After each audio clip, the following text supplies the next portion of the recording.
Hello. It's it's been a little while for our little Love at First Right coffee clatch. Um, COVID and having my children home, and just having to deal with so many of those issues that arise from being home 24/7. Um, has in some ways made me more productive, and in other ways has slowed down things like video coffee clatches here on Love at First Right. Um, but I just felt very inspired to talk about our topic today, and our topic is style, which is something that I have a tremendous affinity for, both in terms of my own style, writing style, in terms of the what I like to surround myself with, um, even how I like to dress and present myself to the world. Style is has you know really become important to me, and not interestingly, it, I have to distinguish that from beauty, although they're interconnected. Certainly, I like beautiful things, but there are many things that I might see somewhere, say, if I'm shopping in a store, that I think are beautiful, but that I would um, never take purchase for myself and wear or put in my house. And similarly, I feel the same way about writing style and my own writing style and how that's developed.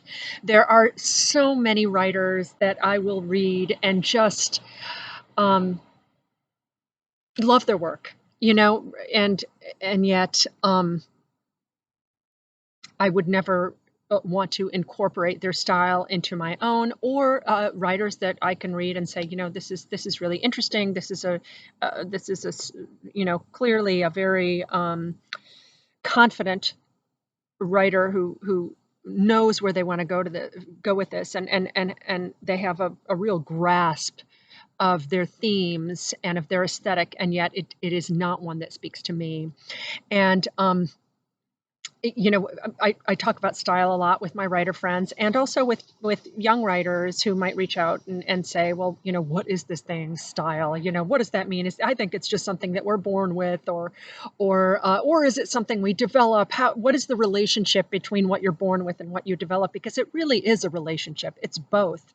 And so that's what we're going to talk about is how do we develop style? What is that sort of magical formula that brings us to a place where someone could literally read one sentence of our work and know that it was indeed our work? My friend um, Michelle is like this. She's a writer, and she is my best friend, and I swear to you, I could read one sentence of hers and I know that it's her work. And increasingly, I think that is probably, as we mature as writers, that it is really one of the greatest tools for connecting with readers, is having a very specific style, of knowing what we stand for as writers. And I mean that in the broadest possible sense. Because yes, of course, you have to know who you are and what you stand for, and then play with that when you're developing characters. Play against it, play with it, in order to really create these fully rounded humans that you're presenting to a reader, who are interesting, who are very different from one another, villains that are three-dimensional and that a reader can relate to and actually care about, and heroes that are not so perfect as to be off-putting, people who are learning and growing and struggling, and coming alive on the page, because style really is that. It is a living, breathing way of presenting your material. It is what keeps it alive, because mere good sentences can't do that.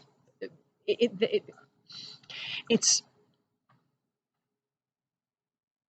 if it is just about order, if your work is just about order, it will probably fall flat.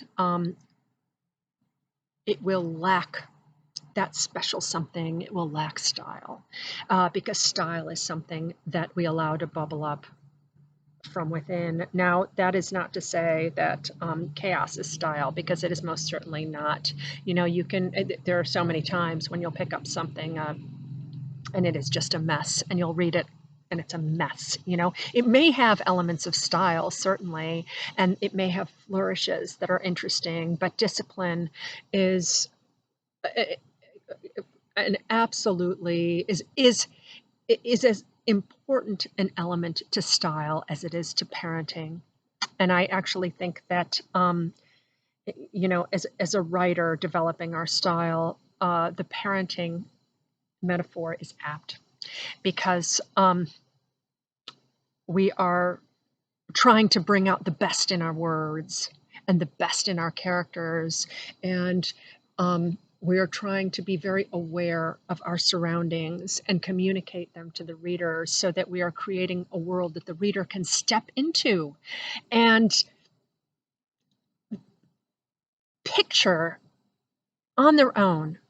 I think that if you have written a story that a reader can fantasize about after they are finished with what you have read, because they're able to recreate it, because you have done such a good job in communicating the style of the world and the style of the culture that you are writing about, whether it is a historical culture or a sci-fi world, whatever it is, then you have succeeded.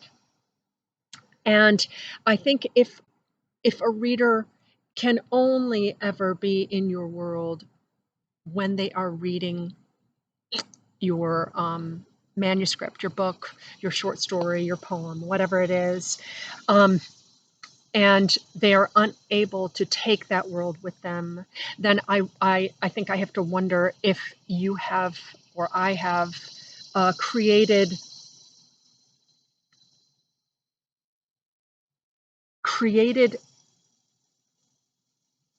an experience that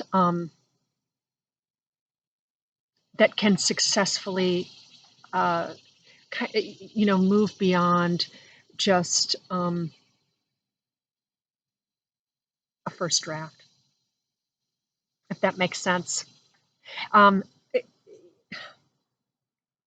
and that's not entirely insulting the first draft. But first drafts are meant to be bad. And usually what I think is missing in a first draft, there are two things that I see consistently in my own work and in others that are missing in first drafts. And one is discipline of story, discipline of character, discipline of description. It might be overly descriptive, trying to be too stylized, or just a lack of voice, a lack of style. And style and voice are almost one and the same. You can. There are so many times when I have picked up a story that is actually very eloquently written, and it's incredibly competent, but there is not that spark in that story. There is not that sort of sparkle, the magic dust over the language that that rises up off the page, and again, that you take with you when you are done reading the story. I think about all the different styles, and how absolutely, well, of where they take us, and how some of the best examples of style have created genres. Raymond Chandler and noir. He was so dry and it was actually so simple, you know, and this was something that was revolutionary in the early 20th century with Chandler and Ernest Hemingway and John Steinbeck and these writers who were suddenly getting to the point, you know, writing so much more simply than their, say, you know, 19th century counterparts, which really took their time. It was when people had a lot more time, and they could read through a third of a novel before it really got anywhere. Um, and as you know, as the Industrial Revolution happened, and as our lives got busier and busier, um, which is something that we can certainly see happening today, writers such as Chandler and Hemingway, who, I mean, some of the funniest rejection notices you'll read are ones that they have shared, right? Where editors told them how absolutely terrible they were because editors were simply not used to plain language and not used to that style. And yet there was nothing boring about it. When they spoke, it was a style that when it's that person who doesn't say much, but when they do speak, you listen. You know, the oracle at Delphi who may not speak for decades, and then they come forward and they say one thing and it is a big prophecy. It's sort of that, it is that way of expressing and of expressing on the page. And that is certainly something that we are contending with today as attention spans get shorter, and it can be very, very difficult. And to figure out where you belong in this, because you can have a writer like Diana Gabaldon or George R.R. Martin, you know, and fantasy is a terrific genre for people who really love long form and who really want to immerse themselves in a world. They're sort of like the podcasts of writers versus the Twitter of the sort of shorter genre novel that you can just zip through in a day. And I, of course, fall in the latter. Or no, not in the latter, not in the genre, in this sort of long form, excuse me. And I've taken a very long time to get to that point because I really would have never seen myself when I was starting out writing and fiction writing, and I was writing skits. I mean, that was it. I wrote comedy skits, and I could have never ever imagined that I was going to be that person who could write a 600-page novel, which I can now do like that. Well, that's not what I mean, but I mean that's a natural way for me to go. It has sort of naturally evolved that I write these incredibly long form stories, um, and I really can't see any way of finding one style that gets around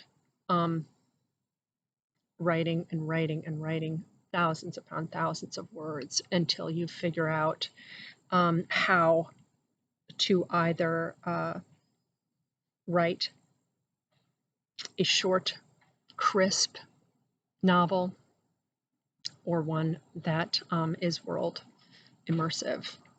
So I think that's about all for today, although that's not all we have to say about style, or I have to say about style. So I think we'll have to revisit this topic later. In the meantime, if you are all interested in joining my newsletter, style is something that actually we talked about last week in great length. It's kind of like a mini magazine that's delivered to your inbox every Friday, and I will put the link into the little description box. Thanks.